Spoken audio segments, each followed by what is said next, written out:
And I call the member for Ladle. Thank you, Deputy Speaker. Well, it's 2 days after the budget and the details are becoming clearer. First of all, we need to note that this government's budget includes income tax cuts that will see income tax cuts to 1 in 5 in my community, Deputy Speaker, 1 in 5. But the kicker comes with the cuts to incomes that will go with it, the cuts to the family tax benefit, the cuts to the school kids bonus that will see those families worse off under this government, and even those families who are earning over $80,000 a year who may receive some form of income tax cut will be hit again by the family tax benefit cuts, the school kids bonus cuts. The whole country will be hit by a $1 billion cut in infrastructure, Deputy Speaker. This economic plan that those opposite are claiming is actually going to entrench unfairness for 10 years, an uncosted 10 years, we might add. So we're calling it a budget. Those opposite are insisting on calling it an economic plan. Well, it's an economic plan that entrenches unfairness, Deputy Speaker.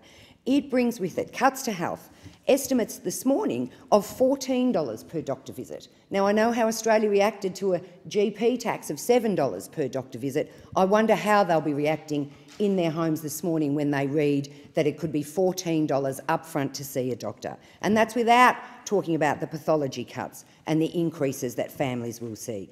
We know it includes enormous cuts to education. We know it includes an attack on Medicare, Deputy Speaker. We know that this government is incensed with the Americanisation of our health system, and we find this morning they are going to continue to pursue the Americanisation of our higher education system, Deputy Speaker. These are things that the Australian public has already rejected, Deputy Speaker, but they insist.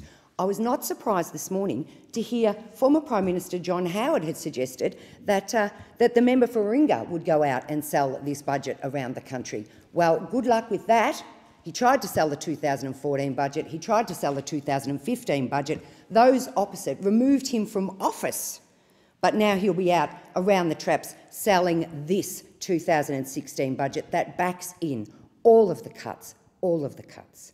Deputy Speaker, there are some this morning who are claiming that Labor is talking about envy. This is not envy, Deputy Speaker, and the people in my community know it. They know that I stand here, an advocate for fairness, an advocate for opportunity, an advocate for a fair Australian system that sees every child in every school given the opportunities that they deserve, something those opposites seem to fail to understand.